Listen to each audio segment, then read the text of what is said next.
ನಮಸ್ಕಾರ. ನಾನು ನಿಮ್ಮ ಪ್ರೀತಿಯ ಗೆಳೆಯ ಕಲಾವಿದ ವಿಜಯ್ ಆರ್ ಗೋಳಶೆಟ್ಟಿ. ಆತ್ಮೀಯ ಸ್ನೇಹಿತರೆ, ಒಂದು ಆಕಸ್ಮಿಕ ಭೇಟಿಯೊಂದಿಗೆ ನಾನು ಧಾರವಾಡಕ್ಕೆ ಬಂದಿದ್ದೆ. ಇವತ್ತು ಧಾರವಾಡದಲ್ಲಿ ಬಂದಾಗ ಸರ್ಕಾರಿ ಸರ್ಕಾರಿ ಚಿತ್ರಕಲಾ ಮಹಾವಿದ್ಯಾಲಯ ಆರ್ಟ್ ಗ್ಯಾಲರಿ. ಇವತ್ತು ನಾನಿದ್ದೀನಿ ಸರ್ಕಾರಿ ಚಿತ್ರಕಲಾ ಮಹಾವಿದ್ಯಾಲಯ ಆರ್ಟ್ ಗ್ಯಾಲರಿ ಮುಂದೆ. ಬನ್ನಿ, ಕ್ಯಾಂಪಸ್ ಹೇಗಿದೆ ಅನ್ನೋದು ನೋಡ್ಕೊಂಡು ಬರೋಣ. ಯಾರೆಲ್ಲ ಆಸಕ್ತಿ ಇದೆ ಆರ್ಟ್ ಬಗ್ಗೆ, ಕಲೆ ಬಗ್ಗೆ, ಎಲ್ಲರೂ ಈ ವಿಡಿಯೋ ನೋಡ್ತಾ ಇದ್ರೆ ಧಾರವಾಡದ ಸುತ್ತಮುತ್ತ ಅಥವಾ ಹುಬ್ಳಿಯ ಸುತ್ತಮುತ್ತಲಿರುವಂತಹ ಕಲೆಯ ಆಸಕ್ತಿ ಉಳ್ಳುವಂತಹ ವಿದ್ಯಾರ್ಥಿಗಳು ಇದರ ಸದುಪಯೋಗವನ್ನು ಪಡೆದುಕೊಂಡು ಹೆಚ್ಚಿನ ಮಾಹಿತಿಯನ್ನು ಕೂಡ ಇಲ್ಲಿ ತಗೋಬಹುದು. ಬನ್ನಿ, ಹಾಗಾದ್ರೆ ನೋಡಿ, ವಿಶಾಲವಾದ ಒಂದು ಕ್ಯಾಂಪಸ್ ಇದೆ. ಕ್ಯಾಂಪಸ್ ಮತ್ತೆ ಗಿಡ ಮರಗಳ ಮಧ್ಯೆ ಸ್ಕಲ್ಪ್ಚರ್ಸ್, ಸ್ಟ್ಯಾಚ್ಯೂನ ಕೂಡ ಇನ್ಸ್ಟಾಲೇಷನ್ ಮಾಡಿದ್ದಾರೆ. ಇಲ್ಲಿ ಹೀಗೆ ನೋಡಿ, BVA ಬ್ಯಾಚುಲರ್ಸ್ ವಿಜುವಲ್ ಆರ್ಟ್ಸ್ ಇರ್ಬೋದು, ಅಥವಾ FFC ಫೌಂಡೇಶನ್ ಕೋರ್ಸ್ ಇರ್ಬೋದು, ಇನ್ನು ಹಲವಾರು ಕೋರ್ಸ್ಗಳು ಕೂಡ ನಮಗೆ ಇಲ್ಲಿ ಸಿಗುತ್ತವೆ. ಸೊ ಇವುಗಳನ್ನ ನೋಡ್ತಾ ಹೋಗೋಣ. ಇಲ್ಲಿ ವಾಲ್ ಗಳನ್ನ ನೋಡ್ತಾ ಇರ್ಬೋದು ನೀವು. ಫ್ಲೋಕ್ ಆರ್ಟ್ ಅಂತ ಹೇಳ್ತೀವಿ ನಾವು. ಹೋಗೋಣ, ಮಧುಬಾನಿ ಮತ್ತೆ ಕಲ್ಮರಿ, ಗಾಂಧಾರಿ, ಹೀಗೆ ಬೇರೆ ಬೇರೆ ರಾಜ್ಯವನ್ನ ಪ್ರತಿನಿಧಿಸುವಂತ ಒಂದು ವಿಶೇಷವಾದಂತ ಫ್ಲೋಕ್ ಆರ್ಟ್ ಗಳನ್ನ ಅತ್ಯಂತ ಸುಂದರವಾಗಿ ವಾಲ್ ಗಳ ಮೇಲೆ ನೋಡ್ತಾ ಇದ್ರೆ ಕಾಣಿಸ್ತಾ ಇದೆ ನಿಮಗೆ. ಒಂದ್ ಕ್ಷಣ ನೀವು ಇಲ್ಲಿ ಬಂದ ತಕ್ಷಣ ಗೊತ್ತಾಗುತ್ತೆ ಇದು ಆರ್ಟ್ ಗ್ಯಾಲರಿ ಅನ್ನುವಂತ ಒಂದು ಎನ್ವೈರ್ಮೆಂಟ್ ಕೂಡ ನಮ್ಮಲ್ಲಿದೆ. ಒಂದು ಫೇಮಸ್ ಕಲ್ಚರ್ ಕೂಡ ಮಾಡಿದ್ದಾರೆ. ಇದು ನೋಡಿದ ಕೂಡ ಒಂದು ವಿಶ್ವ ನಿಮ್ಗೆ ಗೊತ್ತಾಗುತ್ತೆ ಯಾವ ರೀತಿ ಅಂತ ವಿಶೇಷವಾಗಿಂತ ಕ್ರಿಯೇಟಿವಿಟಿಯಿಂದ ಮಾಡಿದ್ದಾರೆ.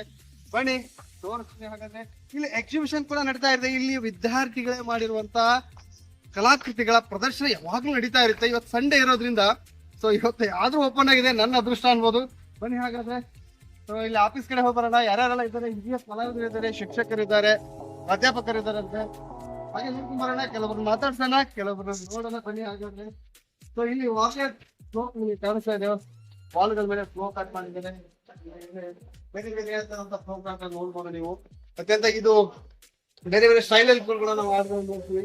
ಹೀಗೆ ಒಳಗೆ ಬಂದಾಗ ನೋಡ್ಬೋದು ನೀವು.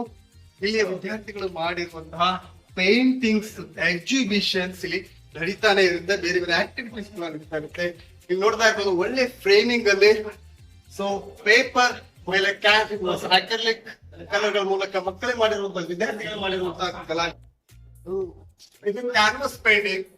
ಸೊ ಇದೇ ರೀತಿಯಾದ ಪೇಪರ್ ವಾಟರ್ ಕಲರ್ ಪೇಂಟಿಂಗ್ಸ್ ಎಲ್ಲ ಇದೆ. Canvass, acrylic, oil. ಸೊ ಇಲ್ಲಿ ನಿಮಗೆ ಹೆಚ್ಚಿಂಗ್ ಇರ್ಬೋದು, ಪ್ರಿಂಟ್ ಮೀಡಿಯಾ ಟೆಕ್ನಿಕ್ಸ್ ಇರ್ಬೋದು. ವಾಟರ್ ಕಲರ್ ನೋಡಿ ನಮಗೆ ಚಿಕ್ಕ ಚಿತ್ರಕಲೆಗಳಂತ ಹೇಳ್ತೀವಿ. ಸೊ ಪೋರ್ಟ್ರೇಟ್ಸ್ ನೋಡಿ ಎಷ್ಟು ನೀಟಾಗಿ ಒಳ್ಳೆ ಸ್ಟ್ರೋಕ್ ಅಲ್ಲಿ ಮಾಡಿದ್ದಾರೆ. ಬಡಿಗರ್ ಅಂತ, KC ಬಡಿಗರ್ ಸರ್ ಅಂತ. ಸೊ ಈ ರೀತಿ ಹಲವಾರು ಪೇಂಟಿಂಗ್ಸ್ ಗಳನ್ನ ನೋಡ್ತಾ ಹೋಗ್ತೀವಿ. ಇಲ್ಲಿ ನಮ್ಮ ಗುರುಗಳಿದ್ದಾರೆ, ಅವ್ರನ್ನು ಕೂಡ ಮಾತಾಡ್ಸೋಣ. ಸೊ ಪೇಂಟಿಂಗ್ಸ್ ನೋಡ್ತಿರ್ಬೋದು. ಆಸಕ್ತಿ ಉಳ್ಳವರು ಧಾರವಾಡದ, ಮುಖ್ಯವಾಗಿ ಧಾರವಾಡದಾಗಿದ್ರೆ ಈ ಸರ್ಕಾರಿ ಮಹಾವಿದ್ಯಾಲಯದ ಚಿತ್ರಕಲಾ ಮಹಾವಿದ್ಯಾಲಯದ ಗ್ಯಾಲರಿಗೆ ವಿಸಿಟ್ ಮಾಡ್ತಾ ಇರಿ. ಇಲ್ಲಿ ನಡೀತಿರುವಂತ ಆಕ್ಟಿವಿಟೀಸ್ ಗಳನ್ನ ಸಂಪೂರ್ಣವಾಗಿ ನೋಡಿ ಅದರ ಸದುಪಯೋಗ ಕೂಡ ನೀವು ತಗೋಬೇಕಂತ ಹೇಳ್ತೀನಿ. ಸೊ ಬನ್ನಿ ಹಾಗಾದ್ರೆ ಇಲ್ಲಿ ಒಂದು ಹಾಲ್ ಇದೆ. ಸೊ ಇದ್ರದ್ದು ಕೂಡ ನಿಮಗೆ ತೋರಿಸ್ತಾ ಹೋಗ್ತೀನಿ. ಸೊ ಇಲ್ಲಿ ಸಂಪೂರ್ಣವಾದ ನೋಡಿ ಪ್ರಿಂಟ್ ಮೀಡಿಯಾ ಅಂತ ಹೇಳ್ತೀವಿ ನಾವು. ಇದು ಸಾಕಷ್ಟು ಜನಕ್ಕೆ ಸ್ವಲ್ಪ ಇದು ಅವೇರ್ನೆಸ್ ಇಲ್ಲ. ಪೇಂಟಿಂಗ್ ಅಂದ ತಕ್ಷಣ ಕೇವಲ ಬ್ರಷ್ ಬಣ್ಣಗಳಿಂದ ಅಷ್ಟೇ ಅಲ್ಲ, ಒಂದು ಕಾರ್ವಿಂಗ್ ಮೂಲಕ, ಕೆಲವೊಂದು ಇಂಕ್ಗಳ ಮೂಲಕ ಇದು ಪ್ರಿಂಟ್ ಮೀಡಿಯಾ ಅಂತ ಹೇಳ್ತಿದ್ರು. ಈ ಬಗ್ಗೆ ನಾನು ಸಾಕಷ್ಟು ಬೇರೆ ವಿಡಿಯೋಗಳನ್ನು ಮಾತಾಡಿದ್ದೀನಿ ಕೂಡ, ಇನ್ನು ಮುಂದೆ ಮಾತಾಡ್ತೀನಿ. ಆದಷ್ಟು ನಿಮಗೆ ಒಂದು 10 minutes ಅಲ್ಲಿ ಈ ಗ್ಯಾಲರಿಗಳನ್ನ ತೋರಿಸುವಂತ ಪ್ರಯತ್ನ ಮಾಡ್ತೀನಿ. ವಾಟರ್ ಕಲರ್ ಇದು ಆರ್ಟಿಸ್ಟ್ ವಾಟರ್ ಕಲರ್ ಎಷ್ಟು ನೀಟಾಗಿ ಒಳ್ಳೆ ಪರ್ಸ್ಪೆಕ್ಟಿವ್ ಆಗಿ ಕಲರ್ ಕಾಂಬಿನೇಷನ್, ಈ ಲೈಟಿಂಗ್ಸ್ ಇರ್ಬೋದು ಎಷ್ಟು ನಿಖರವಾಗಿ ತೋರಿಸಿದ್ದಾರೆ. ಸೊ ಆ ಕಲಾವಿದರು ಇರ್ಬೋದು, ವಿದ್ಯಾರ್ಥಿಗಳಿರ್ಬೋದು. ಸೊ ಕ್ರಿಯೇಟಿವಿಟಿ ನೋಡ್ರಿ ಇಲ್ಲಿ. ಸೊ ನಂಬರ್ಸ್ ಅನ್ನು ತೋರಿಸಿದ್ರೆ, ಐ ಅಂದ್ರೆ ಕಣ್ಣಿನ ಒಂದು ಗುಡ್ಡೆಯನ್ನು ತೋರಿಸಿದ್ದಾರೆ. ಮಕ್ಕಳ ವಿದ್ಯಾರ್ಥಿಗಳ ಒಂದು ಕ್ರಿಯೇಟಿವಿಟಿ ನೋಡ್ಬೋದು. ಇದು ಮಂಗ ನೋಡಿ, ಮೆದುಳು, ಮಂಗನ ಮತ್ತು ಮೆದುಳು ಒಂದು ಕಾನ್ಸೆಪ್ಟ್ ಓರಿಯೆಂಟೆಡ್ ಇರುತ್ತೆ. ಒಂದೊಂದು ಕಲಾಕೃತಿಗಳು ಕೂಡ ಒಂದೊಂದು ಸಂದೇಶವನ್ನು ಕೂಡ ಹೇಳ್ತವೆ, ಒಂದೊಂದು ಸಾಹಿತ್ಯವನ್ನು ಹೇಳುತ್ತೆ, ಒಂದು ಕೃತಿಯನ್ನೇ ಹೇಳುವಂತ ಒಂದು ಇಲ್ಲಿ ಹೇಳ್ತಾರೆ ನೋಡಿ. ಸಾಹಿತಿಗಳು ಅಥವಾ ವಿದ್ವಾಂಸರು ಒಂದು ಚಿತ್ರಕ್ಕೆ 1000 ಶಬ್ದಗಳ ಅರ್ಥವಿದೆ ಅಂತ. ಸೊ ಈ ಚಿತ್ರಗಳನ್ನ ನೋಡ್ತಾ ಇದ್ರೆ ಅದೇ ರೀತಿ ಅನಿಸುತ್ತೆ. ನಾನೊಬ್ಬ ಕಲಾವಿದನಾಗಿ ಒಂದು ಕೇವಲ ಒಂದು ಕೃತಿಯನ್ನ ನಾವು ನೋಡದೆ ಅಲ್ಲಿ ಒಂದು ಜೀವಂತತೆಯನ್ನ ನೋಡ್ತೀವಿ. ಒಬ್ಬ ಕಲಾವಿದನ ಮನಸ್ಸಿನ ಆಳದ ಅಂತರತ್ವವನ್ನ ನೋಡ್ತೀವಿ, ತುಡಿತವನ್ನ ನೋಡ್ತೀವಿ. ಸರ್ ಅವರ ಭಾವನೆಗಳನ್ನ ಬಣ್ಣಗಳ ಮೂಲಕ, ರೇಖೆಗಳ ಮೂಲಕ ಅವರ ಅನುಭವಗಳನ್ನ ಪ್ರಸ್ತುತ ಕ್ಯಾನ್ವಾಸ್ ಅನ್ನುವಂತ ಮೀಡಿಯಾ ಇರ್ಬೋದು, ಯಾವುದೇ ಮೀಡಿಯಾಗಳಲ್ಲಿ ಕೂಡ ಮಾಡಿರ್ತಾರೆ.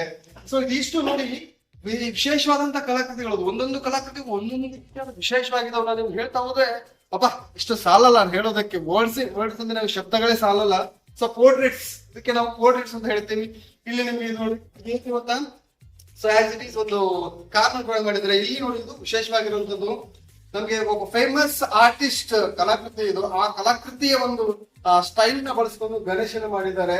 ಸೊ ಇದು ಫೇಮಸ್ ಗೆರ್ನಿಕಾ ಪೇಂಟಿಂಗ್ ಒಂದು ಕಲಾಕೃತಿಯ ಒಂದು ಸ್ಟೈಲ್ ನ ಬಳಸ್ಕೊಂಡು ಗಣೇಶನ ಮಾಡಿದ್ದಾರೆ.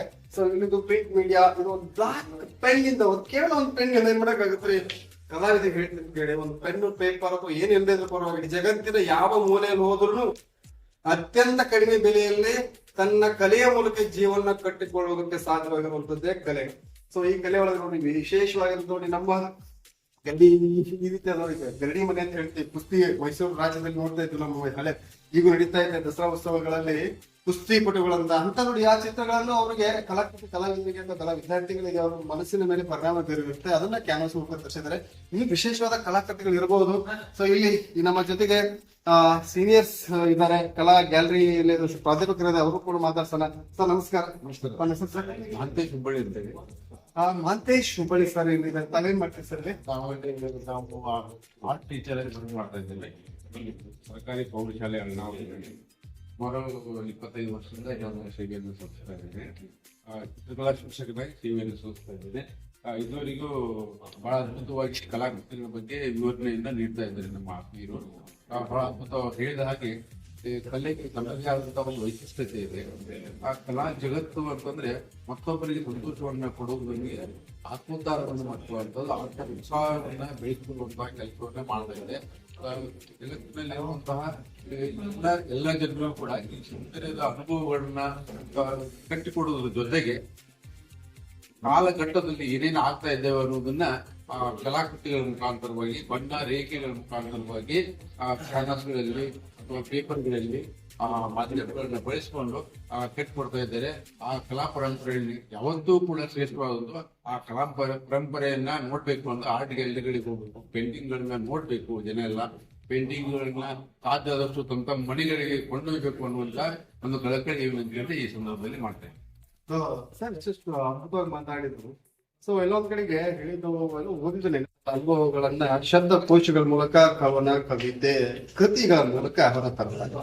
ಆದ್ರೆ ಇಲ್ಲಿ ಕಲಾವಿದ ಏನ್ ಮಾಡ್ಬೇಕು, ಕಲಾವಿದ ತನ್ನದೇ ಆದ ವಿಶೇಷವಾದಂತ ವ್ಯಕ್ತಿತ್ವವನ್ನ ಉಳಿಸಿಕೊಂಡು ಸಮಾಜದ ಸೋಂಕು ಓರೆಗಳನ್ನ ತಿದ್ದುತ್ತಾ ಬಣ್ಣ ರೇಖೆಗಳ ಮೂಲಕ, ವಿಶೇಷವಾದ ಮಾಧ್ಯಮಗಳ ಮೂಲಕ ಪ್ರಸ್ತುತ ದಿನಮಾನಗಳಿಗೆ ಚವಾಣ್ ಅಂತ ಹೇಳಿ ಗದಗ ಜೆಎಲ್ ಪಾಯನಾಡ್ ಕಾಲೇಜಿನಲ್ಲಿ ಪ್ರಾಚಾರ್ಯ ಕೆಲಸ ಮಾಡ್ತೀನಿ. ಕರ್ನಾಟಕ ರಾಜ್ಯ ಚಿತ್ರಕಲಾ ಮಹಾವಿದ್ಯಾಲಯಗಳ ಸಿಬ್ಬಂದಿ ಸಂಘದ ರಾಜ್ಯಾಧ್ಯಕ್ಷರಾಗಿ 3 ಅವಧಿಗೆ ನಾನು ಅಧ್ಯಕ್ಷರಾಗಿ ಕೆಲಸ ಮಾಡಿದ್ದೀನಿ. ಇಲ್ಲಿ ಸರ್ಕಾರಿ ಚಿತ್ರಕಲಾ ಮಹಾವಿದ್ಯಾಲಯ ಧಾರವಾಡದ ಹಳೆ ವಿದ್ಯಾರ್ಥಿಯಾಗಿ ನಾನು ಈ ಅಧ್ಯಯನ ಮಾಡಿ ಇವತ್ತು ಈ ಮಹಾವಿದ್ಯಾಲಯಕ್ಕೆ ಬಂದು ನೋಡಿದಾಗ ಬಹಳಷ್ಟು ನಮಗೆ ಖುಷಿ ಅನ್ನಿಸ್ತಾ ಇದೆ. ನಾನು ಕಲಿತಂತ ಶಾಲೆಯಲ್ಲಿ ಇವತ್ತು ಸರ್ಕಾರಿ ಶಾಲೆ ಇದ್ರು ಇದು ಅಚ್ಚುಕಟ್ಟದಿಂದ ಒಳ್ಳೆಯ ರೀತಿಯಿಂದ ಇಲ್ಲಿ ಅನೇಕ ಕಲಾ ಪ್ರದರ್ಶನಗಳು ನಡೀತಾ ಇದ್ದೇವೆ. ಇಲ್ಲಿ ಒಂದು ಆರ್ಟ್ ಗ್ಯಾಲರಿ ಆಗಿ ಬಹಳಷ್ಟು ಕಲಾವಿದರಿಗೆ ಒಂದು ಉತ್ಕೃಷ್ಟವಾದಂತಹ ಗ್ಯಾಲರಿ ಆಗಿ ಕಲಾವಿದರಿಗೆ ಪ್ರೋತ್ಸಾಹ ನೀಡ್ತಾ ಇದೆ. ಬಹುಶಃ ಇದು 50 ವರ್ಷ ಪೂರೈಸಿ 50ನೇ ವರ್ಷದ ಸುವರ್ಣ ಸಂಭ್ರಮವನ್ನು ಆಚರಣೆ ಮಾಡುವಂತಹ ಈ ಸುಸಂದರ್ಭವನ್ನು ನಾವು ಎಲ್ಲ ಹಳೆ ವಿದ್ಯಾರ್ಥಿಗಳು ಈ ಶಾಲೆಯ ಒಂದು ಸುವರ್ಣ ಮಹೋತ್ಸವ ಆಚರಣೆ ಮಾಡಬೇಕಂತ ನಾವು ತೀರ್ಮಾನ ಮಾಡಿದ್ದೇವೆ. ಅನೇಕ ನಮ್ಮ ಹಳೆ ಸ್ನೇಹಿತರು ಬಂದು ಈ ಶಾಲೆಯ ಸರ್ಕಾರಿ ಶಾಲೆಗೆ ಸರ್ಕಾರ ಸವಲತ್ತುಗಳು ಕೊಡ್ತಾ ಇಲ್ಲ, ಆದ್ರೂ ಸಹ ವಿದ್ಯಾರ್ಥಿಗಳಿಂದ ಮತ್ತು ಬೇರೆ ಬೇರೆ ಸಹಾಯಕರಿಂದ ಸಹಾಯ ಪಡ್ಕೊಂಡು ಈ ಶಾಲೆಯನ್ನು ಭದ್ರ ಬುನಾದಿಯಾಗಿ ಮಾಡಬೇಕನ್ನುವಂತ ದೃಷ್ಟಿಯಿಂದ ನಾವು ಈ ಶಾಲೆಯಲ್ಲಿ ನಾವು ಎಲ್ಲಾ ವಿದ್ಯಾರ್ಥಿಗಳು ಇವತ್ತು ಸೇರ್ತಾ ಇದ್ದೀವಿ. ಈ ಸಂದರ್ಭದಲ್ಲಿ ಈ ಕಲಾ ಪ್ರದರ್ಶನ ನಡೆದು ಬಹಳಷ್ಟು ಖುಷಿ ತಂದಿದೆ. ಇಂತಹ ಕಲಾ ಪ್ರದರ್ಶನ ಮೇಲಿನ ಮೇಲೆ ಆಗಬೇಕು. ರಾಜ್ಯದಲ್ಲಿ ಸರ್ಕಾರ ಇವತ್ತ ಕಲೆಗೆ ಹೆಚ್ಚಿನ ಬೆಲೆಯನ್ನು ನೀಡಬೇಕು. ಪ್ರಾಥಮಿಕ ಪ್ರೌಢಶಾಲೆಗಳಲ್ಲಿ ಚಿತ್ರಕಲಾ ಶಿಕ್ಷಕರನ್ನ ಭರ್ತಿ ಮಾಡುವ ಮುಖಾಂತರ ಕಲೆಗೆ ಪ್ರೋತ್ಸಾಹ ನೀಡಬೇಕು. ಇವತ್ತ ಸರ್ಕಾರಿ ಶಾಲೆಗಳಲ್ಲಿ ನೇಮಕಾತಿ ಆಗ್ತಾ ಇಲ್ಲ. ಅದಕ್ಕೆ ರಾಜ್ಯ ಸರ್ಕಾರ ಈ ದೃಷ್ಟಿಯಲ್ಲಿ ನಾವು ನೇಮಕಾತಿ ಮಾಡ್ಕೊಂಡ್ರೆ ಕಲೆಗೆ ಒಂದು ಉನ್ನತ ಸ್ಥಾನ ಅಥವಾ ಕಲೆಗೆ ಬೆಲೆ ನೀಡುವಂತಾಗುತ್ತದೆ. ಇವತ್ತ ಪ್ರತಿಯೊಂದು ಹಂತದಲ್ಲಿ ಹೋಗಿ ಚಿತ್ರಕಲೆ ಪ್ರಾಥಮಿಕ ಪ್ರೌಢಶಾಲೆಗಳಲ್ಲಿ ಚಿತ್ರಕಲೆ ಇರುವುದರಿಂದ ವಿದ್ಯಾರ್ಥಿಗಳ ಬೇಸಿಕ್ ನಾಲೆಜ್ ಇದ್ದಂಗಿಲ್ಲ. ಇವತ್ತು ಇಂಜಿನಿಯರಿಂಗ್ ಹೋಗಬಹುದು, ಡಾಕ್ಟರ್ ಹೋಗೋರು ಸಹ ಬೇಸಿಕ್ ಇದು ಬೇಕು. ಇಂಜಿನಿಯರಿಂಗ್ ರೇಖಾಚಿತ್ರಗಳು ಬೇಕು, ಅಥವಾ ಡಾಕ್ಟರ್ಗೂ ಇದು ಮಾಡ್ಬೇಕಾದ್ರೆ ರೇಖಾಚಿತ್ರ ಬೇಕು. ಹಿಂಗ ಅನೇಕ ಬೇರೆ ಬೇರೆ ಕ್ಷೇತ್ರದಲ್ಲಿ ಹೋಗ್ಬೇಕಾದ್ರೆ ಇವತ್ತು ಡಿಜಿಟಲ್ ಆಗಿ ಬರ್ತಾ ಇದೆ, ಅನಿಮೇಷನ್ ಅಂತ ಒಂದು ಕ್ಷೇತ್ರ ನೋಡಿದಾಗ ಕಲೆ ಅವಶ್ಯವಾಗಿ ಬೇಕೇ ಬೇಕು. ಈ ದೃಷ್ಟಿಯಿಂದ ಸರ್ಕಾರ ಮತ್ತು ಎಲ್ಲಾ ಕಲಾ ಪ್ರೋತ್ಸಾಹಕರು ಇದರ ಬಗ್ಗೆ ಹೆಚ್ಚಿನ ರೀತಿಯಲ್ಲಿ ಪ್ರೋತ್ಸಾಹ ನೀಡಿ ಕಲೆಗೆ ಬೆಳೆಸಬೇಕನ್ನುವಂತ ದೃಷ್ಟಿಯಿಂದ ನಾನು ಮನವಿ ಮಾಡ್ಕೊತಾ ಇದ್ದೀನಿ. ಇಂಥ ಕಲಾ ಪ್ರದರ್ಶನ ಮೇಲಿಂದ ಮೇಲೆ ಮಾಡುವ ಮುಖಾಂತರ ನಮ್ಮ ಕಲಾಪ್ರತಿಭೆಯನ್ನು ರಾಜ್ಯದಲ್ಲಿ ಗುರುತಿಸ್ಕೋಬೇಕಂತ ವಿದ್ಯಾರ್ಥಿಗಳು ಸಹ ನಾನು ಕರೆ ನೀಡ್ತಾ ಇದ್ದೇನೆ. ಸೊ ಬಿಡುದಿಲ್ಲ ಸ್ನೇಹಿತರೆ, ಕಲಾ ಸ್ನೇಹಿತರೆ. ಸೊ ಇವತ್ತು ನಮ್ಮ ಜೊತೆಗೆ ಚವ್ಹಾಣ್ ಸರ್ ತಮ್ಮ ಅನುಭವಗಳ ಜೊತೆಗೆ ಪ್ರಸ್ತುತ ದಿನಮಾನಗಳಲ್ಲಿ ಕಲಾವಿದರಿಗೆ ಆಗುವಂತ ಅನ್ಯಾಯಗಳಿರ್ಬೋದು ಅಥವಾ ಸರ್ಕಾರದ ವ್ಯವಸ್ಥೆಗಳಲ್ಲಿ ಮತ್ತು ಶಿಕ್ಷಣದ ಮೂಲಭೂತವಾಗಿ ಶಿಕ್ಷಣದ ವ್ಯವಸ್ಥೆಯಲ್ಲಿ ಕಲಾ ಶಿಕ್ಷಕರನ್ನ ತುಂಬಿಕೊಳ್ಳದೆ ಇರುವಂತದ್ದು ಉಪನ್ಯಾಸ ಸರಿಯಾಗಿರುತ್ತೆ. ದಯವಿಟ್ಟು ಇದನ್ನ ವಿಡಿಯೋನ ನೋಡ್ತಾ ಇರುವಂತಹ ಎಲ್ಲ ಕೊಂಡರಿರ್ಬೋದು, ಕಲಾ ಪ್ರೇಮಿಗಳಿರ್ಬೋದು, ಕಲೆಯ ಉಳಿವಿಗಾಗಿ, ಕಲೆಯ ಶಿಕ್ಷಣಕ್ಕಾಗಿ, ಕಲೆ ಉನ್ನತಕ್ಕಾಗಿ ಎಲ್ಲರೂ ಕೈ ಜೋಡಿಸೋಣ. ಮುಂದಿನ ದಿನಮಾನಗಳಲ್ಲಿ ಪ್ರತಿ ಒಂದು ಶಾಲೆಗೂ ಕೂಡ ಮಕ್ಕಳ ಸೃಜನಾತ್ಮಕತೆಗಾಗಿ ಚಿತ್ರ ಶಿಕ್ಷಕರ ಪಾತ್ರ ಮುಖ್ಯವಾಗಿದ್ದು ಚಿತ್ರಕಲಾ ಶಿಕ್ಷಕರನ್ನ ತುಂಬಿಕೊಳ್ಳಲೇಬೇಕೆನ್ನುವಂತ ವಿಚಾರವನ್ನು ಇಟ್ಟುಕೊಂಡು ಮುಂದೆ ಹೋಗೋಣ ಅಂತ ಮತ್ತೊಂದು ಕಲಾವಿದರ ಜೊತೆಗೆ ಕಲಾ ಶಿಕ್ಷಕರ ಅಥವಾ ಕಲಾವಿದರ ಜೊತೆ ಎಂದಿನಂತೆ ಸೊ ನಾವು ಹಲವಾರು ಕಲೆಯ ಬಗ್ಗೆ ವಿಚಾರಗಳನ್ನ ನಿಮ್ ಜೊತೆ ಹಂಚಿಕೊಳ್ತಾ ಬಂದಾಗ ಧಾರವಾಡದ ಚಿತ್ರಕಲಾ ಮಹಾವಿದ್ಯಾಲಯದ ಮುಖ್ಯಸ್ಥರು PH ಕುರಿ ಅವರು ನಮ್ಮ ಜೊತೆಗಿದ್ದಾರೆ. ಬನ್ನಿ ಅವರನ್ನು ಎರಡು ಕಲೆಯ ಬಗ್ಗೆ, ಕಲಾವಿದರ ಬಗ್ಗೆ, ಇಲ್ಲಿ ವ್ಯವಸ್ಥೆಗಳ ಬಗ್ಗೆ ಚೂರು ಮಾತಾಡ್ಸೋಣ. ನಮಸ್ಕಾರ ಸರ್. ನಮಸ್ತೆ. ಹೇಳಿದ್ರಿ ಸರ್, ಕಲಾ ನಿಮ್ಮ ವ್ಯವಸ್ಥೆ ಬಗ್ಗೆ ಹೇಳಿದ್ರಿ. ಮತ್ತು ಸರ್ಕಾರಿ ಚಿತ್ರಕಲಾ ಕಾಲೇಜ್ ಧಾರವಾಡ, ಉತ್ತರ ಕರ್ನಾಟಕ ಭಾಗದಲ್ಲಿ ಇದು ಒಂದೇ ಚಿತ್ರಕಲಾ ಕಾಲೇಜ್ ಇರೋದು. ವಿಶೇಷವಾಗಿ ನಾವು ಗಮನಿಸುವಾಗ ಸರ್ಕಾರ ನಮಗೆ ಈ ಭಾಗದಲ್ಲಿ ಎಲ್ಲಾ ಹಿಂದುಳಿದ ವರ್ಗದ ವಿದ್ಯಾರ್ಥಿಗಳಿಗೆ, ಬಡವರಿಗೆ ಮತ್ತೆ SC/ST ಜನಾಂಗಕ್ಕ ಒಂದು ಉತ್ತಮವಾಗಿರ್ತಕ್ಕಂಥ ಸೌಲಭ್ಯವನ್ನ ಕೊಟ್ಟಿರ್ತಕ್ಕಂಥ ಈ ಚಿತ್ರಕಲಾ ಕಾಲೇಜು ಈ ಭಾಗದ ಕಲಾವಿದರಿಗೆ ಒಂದು ಸ್ಫೂರ್ತಿ ಅಂತ ಹೇಳ್ಬೋದು. ಇದು 1975ರಲ್ಲಿ ಪ್ರಾರಂಭ ಆಗಿರ್ತಕ್ಕಂಥ ಕಾಲೇಜು. ಇವತ್ತು ನಾವು 50 ವರ್ಷವನ್ನ ಪೂರೈಸಿಯಾಗಿದೆ. ಇವತ್ತು ನಾವು ಅದರ ಬಗ್ಗೆನೇ ಒಂದು ಸಭೆ ಮಾಡ್ತಾ ಇದ್ದೇವೆ. ಚಿತ್ರಕಲಾ ಕ್ಷೇತ್ರದೊಳಗೆ ಸರ್ಕಾರಿ ಚಿತ್ರಕಲಾ ಕಾಲೇಜು ಇಲ್ಲಿ ಕಲ್ತಿರ್ತಕ್ಕಂಥ ವಿದ್ಯಾರ್ಥಿಗಳು ದೇಶದಲ್ಲಿ, ರಾಷ್ಟ್ರದಲ್ಲಿ, ಅಂತಾರಾಷ್ಟ್ರೀಯ ಮಟ್ಟದಲ್ಲಿ ಹೆಸರು ಮಾಡತಕ್ಕಂಥ ಬಹಳಷ್ಟು ಕಲಾವಿದರು ಇವತ್ತು ನಾವು ಕಾಣ್ತಾ ಇದ್ದೇವೆ. ಇದಕ್ಕೆಲ್ಲ ಇಲ್ಲಿ ಅಧ್ಯಾಪಕರಾಗಿ ಕೆಲಸ ಮಾಡಿದಂತ ಹಿರಿಯರಾದ ಬಾಳಿಕಾಯಿ ಸರ್ ಇರ್ಬೋದು, ದಾಟ್ನಾಥ್ ಸರ್ ಇರ್ಬೋದು, DM ಬಡಿಗೇರ್ ಸರ್ ಇರ್ಬೋದು, ಮತ್ತೆ ನಮ್ಮ ಪ್ರತಾಪ್ ಸರ್ ಇರ್ಬೋದು, ನಾನೇ ಇರ್ಬೋದು, ತುಂಬಾ ಕೆಲಸವನ್ನ ಈ ಸಂದರ್ಭದಲ್ಲಿ ಮಾಡಿದ್ದೇವೆ. ಇವತ್ತು ಈ ಕಾಲೇಜು ಏನೇನಂತಂದ್ರೆ ಕಲಾ ಯೋಧ ಅನ್ನುವಂತ ಅವಾರ್ಡ್ ಅನ್ನು ಪಡ್ಕೊಂಡಿದೆ. ರಿಸರ್ವ್ ಬ್ಯಾಂಕ್ ಆಫ್ ಇಂಡಿಯಾದ 1 ಲಕ್ಷ ಅವಾರ್ಡು, ಮತ್ತೆ ಬೇರೆ ಬೇರೆ ಕಲಾ ಅಕಾಡೆಮಿಯಿಂದ ತುಂಬಾ ಪ್ರಶಸ್ತಿಗಳು ಬಂದಿದೆ. ಆಮೇಲೆ ಬೇರೆ ಬೇರೆ ಸಂಘ ಸಂಸ್ಥೆಗಳು ಕೂಡ ಸ್ಪರ್ಧೆ ಮಾಡೋದ್ರ ಮೂಲಕ ಈ ಕಾಲೇಜಿಗೆ ಹೆಸರನ್ನ ತಂದುಕೊಟ್ಟಿದ್ದಾರೆ. ಮತ್ತೆ ಅಲ್ಲದೆ ಬಹಳಷ್ಟು ನಾವು ಇಡೀ ವರ್ಷ ನಿರಂತರವಾಗಿ ಈಗ ಆರ್ಟ್ ಗ್ಯಾಲರಿ ಒಳಗ ವಿದ್ಯಾರ್ಥಿಗಳ ಕಲಾ ಪ್ರದರ್ಶನಗಳು ಮಾಡ್ತಾ ಇದ್ದೇವೆ. ಹೊರಗಿನಿಂದ ಹಿರಿಯ ಕಲಾವಿದರ ಕಲಾ ಪ್ರದರ್ಶನ ಮಾಡ್ತಾ ಇದ್ದೇವೆ. ದೇಶದ ಬೇರೆ ಭಾಗಗಳಲ್ಲಿ ಬಂದಿರ್ತಕ್ಕಂಥ ಕಲಾವಿದರು ಕೂಡ ಈ ಸಂದರ್ಭದಲ್ಲಿ ಅವಕಾಶವನ್ನ ಮಾಡಿಕೊಟ್ಟಿದ್ದೇವೆ. ಅಲ್ಲದೆ ರಸಗ್ರಹಣ ಕಮ್ಮಟಗಳನ್ನ, ಕಲಾ ಶಿಬಿರಗಳನ್ನ, ಆಮೇಲೆ ಕಲೆಗೆ ಸಂಬಂಧಪಟ್ಟಿರ್ತಕ್ಕಂಥ ಚಿಂತನೆಗಳನ್ನ ಈ ಸಂದರ್ಭದಲ್ಲಿ ನಾವು ಮಾಡೋದ್ರ ಮೂಲಕ ಕರ್ನಾಟಕದ ಒಂದು ಸಂಸ್ಕೃತಿ ಪರಂಪರೆಗೆ ತುಂಬಾ ಅದ್ಭುತವಾಗಿರುವಂತಹ ಕೊಡುಗೆಗಳನ್ನ ನಾವು ಈ ಮೂಲಕ ಕೊಡುವಂತ ದೊಡ್ಡ ಪ್ರಯತ್ನವನ್ನ ಈ ಕಲಾಶೈಲಿಯಿಂದ ಮಾಡಿದ್ದೇವೆ. ಮತ್ತು ಅಷ್ಟಲ್ಲದೆ ನಮ್ಮ ಭಾಗದ ಗ್ರಾಮೀಣ ಭಾಗದ ಕಲೆಗಳನ್ನ ಉಳಿಸ್ಕೊಳ್ಳುವಂತ ನಿಟ್ಟಿನೊಳಗ ನಮ್ಮ ಈ ಆರ್ಟ್ ಗ್ಯಾಲರಿ ಆವರಣದಲ್ಲಿ ನಾವು ತುಂಬಾ ಭಾರತೀಯ ಸಾಂಪ್ರದಾಯಿಕ ಚಿತ್ರಕಲೆಗಳನ್ನ ಜನರಿಗೆ ಮುಟ್ಟಿಸ್ಬೇಕನ್ನುವಂತ ನಿಟ್ಟಿನೊಳಗ ನಮ್ಮ ಕಲಾವಿದರಿಗೆ, ನಮ್ಮ ವಿದ್ಯಾರ್ಥಿಗಳಿಗೆ ಪ್ರೊಜೆಕ್ಟ್ ತರ ವರ್ಕ್ ಕೊಡೋದ್ರ ಮೂಲಕ ಇಲ್ಲಿ ನಮಗೆ ಬಹಳಷ್ಟು ದಾನಿಗಳು ಈ ಕಲಾಶಾಲೆಗೆ ಅನುವು ಮಾಡಿಕೊಟ್ಟಿದ್ದಾರೆ. ಅದರಲ್ಲಿ ನಮ್ಮ ಕಾಲೇಜಿನ ಹಳೆ ವಿದ್ಯಾರ್ಥಿ ಇರ್ತಕ್ಕಂಥ ವಿಠಲ್ ಬಸವಗುಂದಿ ಅವರು ಇರ್ಬೋದು, B ಮಾರುತಿ ಅಂತವ್ರು ಇರ್ಬೋದು, ಮತ್ತೆ ಪರ್ಡೋನಿ ಅಂತವ್ರು ಇರ್ಬೋದು, ಮತ್ತೆ ನಮ್ಮ ವಿದ್ಯಾರ್ಥಿಗಳು ಇರ್ಬೋದು, ಮತ್ತೆ ಬೇರೆ ಬೇರೆ ನಮ್ಮ ಕಲಾವಿದರು ಕೂಡ ನಮ್ಮ ಕಾಲೇಜಿಗೆ ಅನೇಕ ರೀತಿಯಲ್ಲಿ ಸಹಾಯ ಸಹಕಾರ ಮಾಡೋದ್ರ ಮೂಲಕ, ಮತ್ತೆ ನಮ್ಗೆ ಕೆಲವು ಇಲ್ಲಿ ಧಾರವಾಡದ ಒಬ್ಬ ಡಾಕ್ಟರು ಮತ್ತು ರೋಟರಿ ಕ್ಲಬ್ಬಿನ ಸದಸ್ಯರು ನಮಗೆ ಟಾಯ್ಲೆಟ್ ಬಾತ್ರೂಮ್ ಅದನ್ನು ಪುನಶ್ಚೇತನಗೊಳಿಸಿಕೊಡುವಂತ ಕೆಲಸ ಏನ್ ಮಾಡಿದ್ದಾರೆ. ಆರ್ಟ್ ಗ್ಯಾಲರಿ ರಿಪೇರಿ ಮಾಡಿಸಿಕೊಡುವಂತ ಕೆಲಸ ಮಾಡಿದ್ದಾರೆ. ಹೊರಾಂಗಣದಲ್ಲಿ ತುಂಬಾ ಅದ್ಭುತವಾಗಿರ್ತಕ್ಕಂಥ ಒಂದು ಕ್ರೀಡಾಂಗಣ ನಿರ್ಮಾಣ ಮಾಡೋದಕ್ಕೆ ಅವರು ಅವಕಾಶ ಮಾಡಿಕೊಟ್ಟಿದ್ದಾರೆ. ಈ ಎಲ್ಲ ಸೌಲಭ್ಯಗಳನ್ನ ನಮ್ಮ ಒಂದು ಕರೆಯ ಮೇರೆಗೆ, ನಮ್ಮ ಮನವಿಯ ಮೇರೆಗೆ ಅವರು ಮಾಡಿಕೊಟ್ಟಿದ್ದಾರೆ.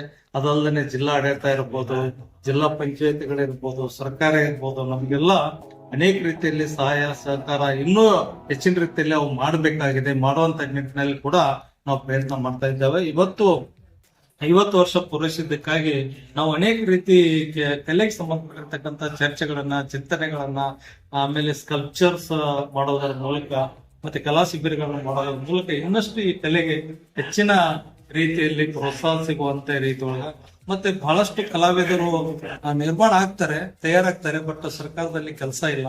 ಆ ಕೆಲಸ ಮಾಡುವಂತ ನಿಟ್ಟಿನೊಳಗೆ ನಾವು ಸ್ಕಿಲ್ ಅನ್ನ ಬೆಳೆಸೋದ್ರ ಮೂಲಕ ಅವರಿಗೆ ಸ್ವಯಂ ಉದ್ಯೋಗ ಮಾಡೋದಿರ್ಬೋದು, ಅಥವಾ ಬೇರೆ ಬೇರೆ ಸರ್ಕಾರದ ಸಂಘ ಸಂಸ್ಥೆಗಳಲ್ಲಿ ಕೆಲಸ ಮಾಡುವಂತ ನಿಟ್ಟಿನೊಳಗೆ ಅವ್ರಿಗೇನು ಮಾರ್ಗದರ್ಶನ ಮಾಡಪ್ಪ ಎಲ್ಲಾ ಕೆಲಸಗಳನ್ನ ನಾವು ಮಾಡ್ತಾ ಇದ್ದೇವೆ.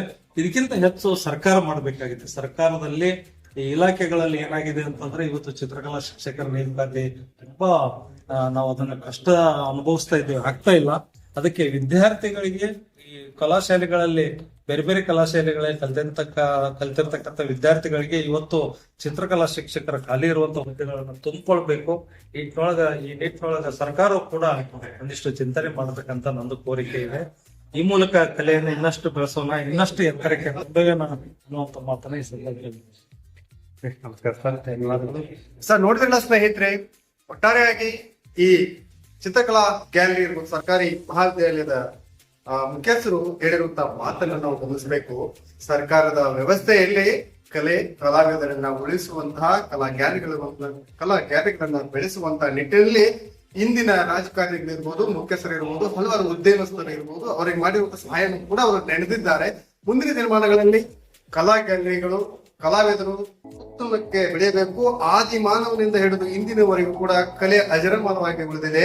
ಹಾಗಾಗಿ ಮೊದಲ ಲಿಪಿ ನಾವು ಕಲೆ ಅಂತ ಹೇಳ್ತೀವಿ. ಇಂತಹ ಕಲೆಯನ್ನ ಈಗಿನ ತಂತ್ರಜ್ಞಾನದಲ್ಲಿ ಓಡುತ್ತಿರುವಂತಹ ಕುದುರೆಗಳ ಜೊತೆಗೆ ಕಲಾವಿದರು ಈ ತಂತ್ರಜ್ಞಾನ ಬಳಸಿಕೊಂಡು ಉನ್ನತಕ್ಕೆ ಬೆಳೀಲಿ ಅಂತ ಹೇಳ್ತೀನಿ.